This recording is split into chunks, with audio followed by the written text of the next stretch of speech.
पे champions of change award से आज खान सर को सम्मानित किया गया है और देख सकते हैं गोल्डन मेडल से लेकर के हाथों में प्रशस्ति पत्र से लेकर के सारा चीज़ है।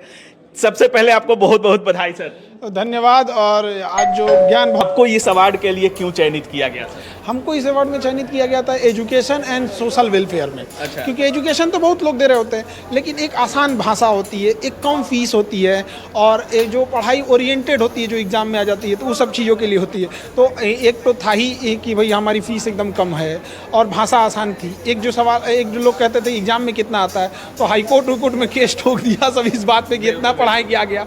तो ये सब चीज़ों से, और कुछ लोग ये जब कह रहे थे कि कानून हमको सिखा रहे थे, तो आज उनके मुंह पे ये भी तमाशा है कि जो कानून सिखा रहे थे लोग, भारत का chief justice K G. Balakrishnan sir ने ज्यूरीज में और honourable justice Sudha Mishra madam ने, उन लोगों ने नाम को नॉमिनेट किया जो हमको कानून पढ़ा रहे थे। भारत का मुख्य न्यायाधीश, उससे बड़का कोई कानून का जानकार नहीं ना है। जब वो लोग नॉमिनेट करते हैं तब समझ में आता है कि नहीं भाई चलो भाई समाज के लिए जो कर रहे हैं, तो ये हम लोग के लिए भी एक मोटिवेशन होता है। जब राज्यपाल सर स्टेज पर गए और जब उनका संबोधन चालू हुआ तो पहला ही नाम खान सर का लिए, उस समय क्या लग रहा था, क्या कुछ पूछ रहे थे सर? और राज्यपाल महोदय, हम लोग के ना ये बिहार का सौभाग्य है जो इतने इंटेलेक्चुअल राज्यपाल मिले हम लोग को। राजेंद्र प्रसाद की धरती पे जिस तरह से वो एक इंटेलेक्चुअल व्यक्ति थे, वैसे ये है। इनको किताबें पढ़ने का बहुत शौक है और वो संक्रांति के बारे में बता रहे थे कि संक्रांति एक ऐसा चेंज हो जाए जो तुरंत नहीं पता चलता है, लेकिन उसका प्रभाव बड़े लंबे समय तक रहता है। तो उन्होंने हम लोग को बताया कि आप लोग अपनी संघर्ष की कहानियाँ बताइए ताकि जो लोग रास्ते में अटक गए हैं उन लोगों को ज्ञानवर्धक चीज़ें मिल सके। और साथ ही हम ये भी बताना चाहते हैं कि वही राज्यपाल हैं जो कुवैत, जिनके ऊपर ना एयरलिफ्ट मूवी बनी है। इन्होंने ही कुवैत में 80,000 लोग जो फंसे हुए थे उन्हें युद्ध के माहौल से वापस लेके आए थे। और ये बहुत मतलब एक बोल्ड होते हैं ना। साहबानों केस जब चल रहा था तो मंत्री पद पे थे, इस्तीफा दे दिए क्योंकि सुप्रीम कोर्ट का फैसला क्यों पलटा गया। उस समय राजीव गांधी प्रधानमंत्री होते थे।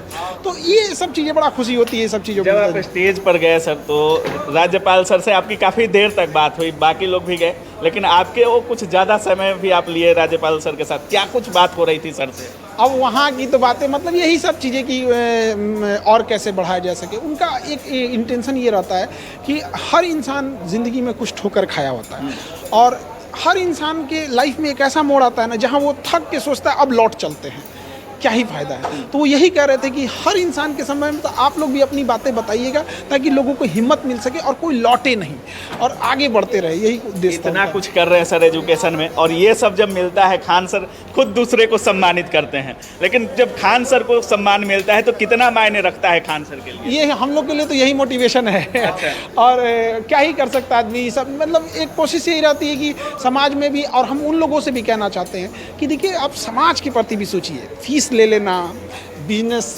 शिक्षा को बिजनेस बना देना, शायद अगर हम भी बिजनेस होता तो आज ये नहीं मिला होता। ये तो गारंटी कहते हैं। आज हम भी बिजनेस किए रहते तो नहीं मिला रहता। 100 आप से ना केवल बिहार की बात कीजिए, 14 करोड़ की आबादी है।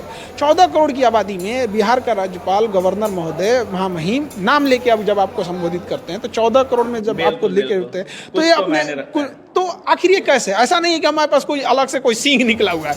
हमने जहां हमको था कि हमें लगा था कि हम लाखों फीस ले सकते हैं, वहां ना लेके 1000, 200, 300 में पढ़ा दिए। तो ये उस समय का सेक्रीफाइस अभी मिलता है। ये असली संक्रांति है। जब हम लोग ये शुरू किए थे तो पता नहीं था कि आज यहाँ तक जाएंगे, तो ये बड़ा खुशी होती है। आज उसका फल भी मिल रहा है। बिल्कुल बिल्कुल मिल रहा है। एक चीज़ और है, कल शायद बीपीएससी का हाई कोर्ट में हियरिंग भी है सर, उसको लेकर क्या कुछ बोलिएगा? उसको लेके आप देखिए, हाई कोर्ट में तो जितने भी पर्याप्त सबूत थे हम लोगों ने रख दिया, और जैसे जैसे डेट बढ़ता है हम लोग के हाथ में एक आध और सबूत आते जाता है, तो धीरे धीरे रखते जाते हैं। तो एक ओर से दुख हो जाता है कि इतना लेट क्यों जा रहा है, और कभी कभी इस बात को भी होता है कि चल 2 और सबूत मिल गया। और रही बात की, देखिए इंडिविजुअल आंदोलन समाप्त हो चुका था, आपने 3 दिन लगातार उसको करके जान डाल दिया सर। चेंजिंग अवार्ड मिला है आपको, चेंजिंग ऑफ बिहार करके। बिहार को कुछ और बदलने के लिए क्या कुछ जरूरी है? चंद शब्दों में अगर खान सर के लिए कुछ दिखता हो तो। देखिए, एक बिहार एक एग्रीकल्चर स्टेट है और यहाँ पे जो लोग कहते हैं कि फैक्ट्रीज होनी चाहिए, ये होनी चाहिए, तो अपने आप में सोचिए अगर हमको 5 मंजिला घर बनाना है तो 2 साल लग जाते हैं। तो अगर फैक्ट्री लगा भी देते हैं ना, आज लगा देते हैं, 5 साल तक तो उसको बनने में लग जाएगा। तो 5 साल तक हम लोग भूखे मरे। 14 करोड़ लोग रहते हैं, इनकी अपनी डेली ज़रूरतें हैं, उनकी चीज़ों का तो इस्तेमाल कर दे। ब्रेड हमारा बनारस से आ रहा है, फूल कलकत्ता से आ रहा है, तो कम से कम जो बेसिक चीज़ें उसको तो बनाओ, कम से कम लोगों को रोजगार मिले। देखिए, विदेश जाना, राज्य छोड़ के जाना, देश छोड़ के जाना समस्या मुख्य नहीं है, लेकिन जब आप पेट भरने के लिए जाते हैं 2 वक्त की रोटी के लिए, तो बड़ी समस्या होती है।